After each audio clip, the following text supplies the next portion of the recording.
দুর্গাপুর গণধর্ষণ কাণ্ডে গ্রেফতার ৩ ধৃতরা এলাকারই বাসিন্দা, দাবি পুলিশের। ঘটনার দিন রাতে ক্যাম্পাসের বাইরে দাঁড়িয়েছিল ধৃতরা, খবর পুলিশ সূত্রে।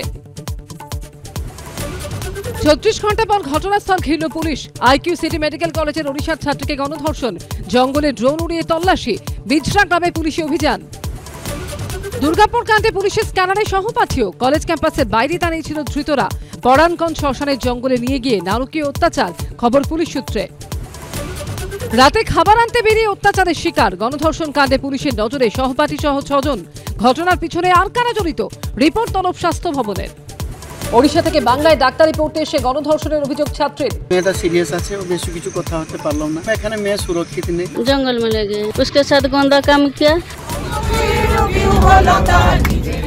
ডাক্তারি পড়ুয়াকে গণধর্ষণের অভিযোগ, দুর্গাপুরের পথে অভয় মঞ্চ, যাচ্ছে জয়েন্ট প্ল্যাটফর্ম অফ ডক্টরস। কি নিয়ে সরগরম হীরক রাজ্য, কি বলছেন হীরক রাজ ও তার সভাসদরা, দেখুন হীরক রাজার দরবার রাত 10:30টায়।